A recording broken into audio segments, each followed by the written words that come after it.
나사로라고 하는 사람이 병이 들었습니다. 나사로는 마리아와 마리아와의 언니 마르다와 함께 베단이라는 마을 사람이었습니다. 마리아는 주님께 향유를 붓고 자기의 머리카락으로 주님의 발을 씻어 주었던 바로 그 여인입니다. 마리아의 오빠 나사로가 병이 든 것입니다. 나사로의 여동생 마리아와 마르다는 예수님께 사람을 보내 주님, 주님께서 사랑하시는 이가 병이 들었습니다. 라고 전했습니다. 예수님께서 이 말을 듣고 말씀하셨습니다. 이 병은 죽게 될 병이 아니라 하나님의 영광을 위한 것이다.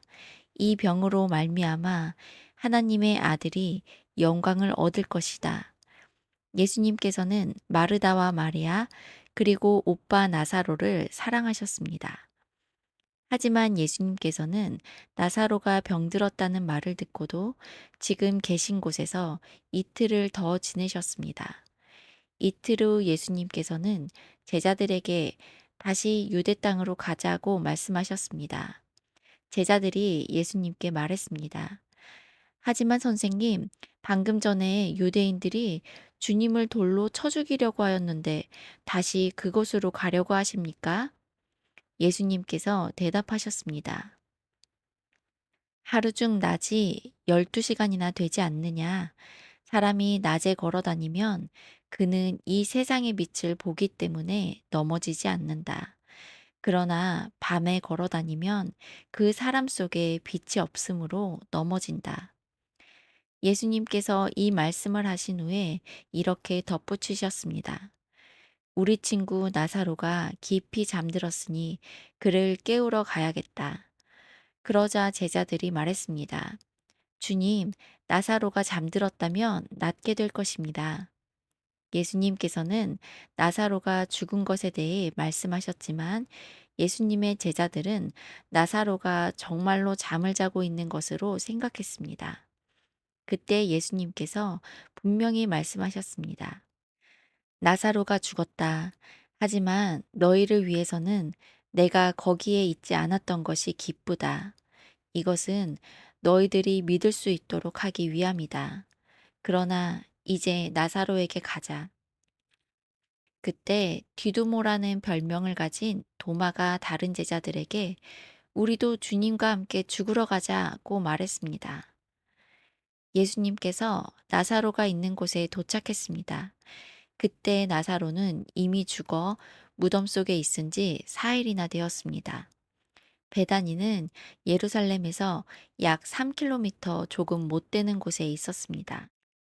많은 유대인들이 오빠를 잃은 마르다와 마리아를 위로하러 두 자매에게 왔습니다. 마르다는 예수님께서 오신다는 소식을 듣고 예수님을 마중 나갔고 마리아는 집에 남아 있었습니다. 마르다가 예수님께 말했습니다. 주님, 주님께서 여기 계셨더라면 제 오빠가 죽지 않았을 것입니다. 그러나 지금이라도 주님께서 하나님께 구하시는 것은 무엇이든지 하나님께서 주시리라는 것을 알고 있습니다. 예수님께서 말씀하셨습니다. 네 오빠가 다시 살아날 것이다. 마르다가 대답했습니다. 마지막 날에 있을 부활 때 제 오빠가 다시 살아난다는 것을 제가 압니다. 예수님께서 마르다에게 말씀하셨습니다. 나는 부활이요 생명이다. 나를 믿는 사람은 설령 죽는다 해도 살 것이며 살아서 나를 믿는 사람은 그 누가 되었든지 결코 죽지 않을 것이다. 네가 이것을 믿느냐? 마르다가 대답했습니다. 네, 주님. 저는 주님께서 그리스도이시며 세상에 오시기로 한 하나님의 아들이심을 믿습니다. 마르다는 이 말을 하고는 집으로 돌아갔습니다. 마르다가 마리아를 따로 불러내 말했습니다. 선생님이 여기 오셔서 너를 찾으셔. 마리아는 이 말을 듣자마자 바로 일어나 예수님께로 갔습니다. 예수님께서는 마을로 들어오지 않으시고 그때까지 줄곧 마르다를 만났던 곳에 계셨습니다. 마리아와 함께 집에 있으면서 마리아를 위로하던 유대인들은 마리아가 일어나 황급히 나가는 것을 보았습니다. 그들은 마리아의 뒤를 따라 나오면서 마리아가 통곡하러 무덤에 가는 것이라고 생각했습니다. 마리아는 예수님께서 계신 곳으로 갔습니다. 마리아는 예수님을 보자 그의 발 아래 엎드려 이렇게 말했습니다.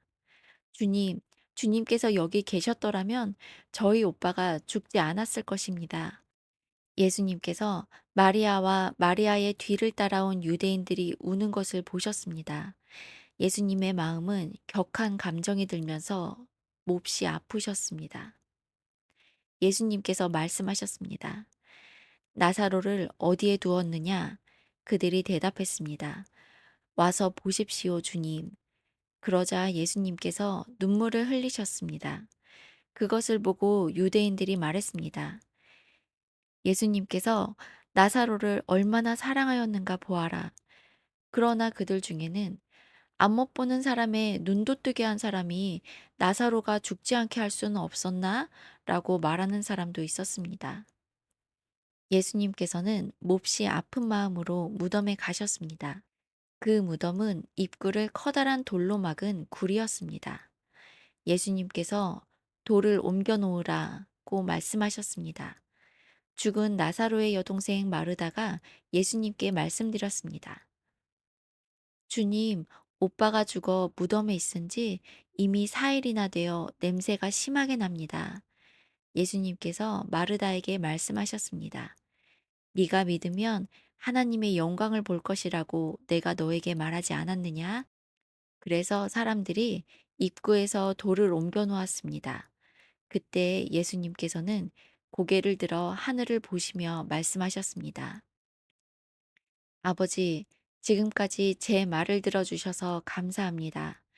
아버지께서는 언제나 제 말을 들으시는 줄을 제가 압니다. 그러나 저는 주위에 있는 이 사람들을 위하여 그들이 아버지께서 저를 보내셨음을 믿게 하기 위하여 이 말을 한 것입니다. 예수님께서는 이 말씀을 하신 후 큰 소리로 말씀하셨습니다. 나사로야, 나오너라. 죽은 사람이 밖으로 나왔습니다. 그의 손과 발은 천으로 감겨져 있었으며 얼굴도 천으로 둘러싸여 있었습니다. 예수님께서는 사람들에게 천을 풀어주어 다니게 하여라 하고 말씀하셨습니다. 마리아에게 조문하러 왔던 유대인들은 예수님께서 하신 일을 보고는 그분을 믿었습니다. 그러나 그들 중 어떤 유대인들은 바리새인들에게 가서 예수님께서 하신 일을 일러 바쳤습니다. 그러자 대제사장들과 바리새인들은 사내들인을 열어 의견을 물었습니다. 어떻게 하면 좋겠습니까? 이 사람은 많은 표적을 행하고 있습니다. 만일 우리가 이 사람이 하는 대로 계속 내버려 둔다면 모든 사람이 그를 믿을 것입니다. 그러면 로마 사람들이 와서 우리 땅과 민족을 모두 빼앗아 버릴 것입니다. 그들 중에 가야바라는 한 사람이 있었습니다. 가야바는 그 해의 대제사장이었습니다. 가야바가 이렇게 말했습니다. 여러분들은 아무것도 모르시군요. 민족 전체가 멸망당하는 것보다는 한 사람이 백성을 위하여 죽는 것이 더 낫다는 사실을 깨닫지 못하십니까? 이 말은 가야바가 스스로 한 말이 아니었습니다. 그는 그 해의 대제사장이었으므로 예수님께서 유대 민족을 위해 죽게 될 것을 예언한 것이었습니다. 가야바는 예수님께서 유대 민족만이 아니라 사방에 흩어져 있는 하나님의 자녀들을 하나로 만들기 위해 죽으실 것을 예언한 것입니다. 그날 이후 유대의 지도자들은 예수님을 죽일 계획을 세우기 시작했습니다. 예수님께서는 더 이상 유대인들이 있는 곳에 공공연히 다니지 않으셨습니다. 예수님께서는 그곳을 떠나 광야 근처에 있는 에브라임이라는 마을로 가서 제자들과 함께 거기서 지내셨습니다. 유대인의 명절인 유월절이 가까이 다가왔습니다. 유월절이 되기도 전에 많은 사람들이 자신을 깨끗하게 하기 위해 시골에서 예루살렘으로 올라왔습니다. 사람들은 부지런히 예수님을 찾았습니다. 그들은 성전 뜰에 서서 서로 물었습니다. 당신들 생각은 어떻소? 그분이 명절에 안 오시지는 않겠지요? 그러나 대제사장들과 바리새인들은 누구든지 예수님께서 계신 곳을 알기만 하면 반드시 자기들에게 알려야 한다고 명령을 내렸습니다. 그것은 예수님을 체포하기 위해서였습니다.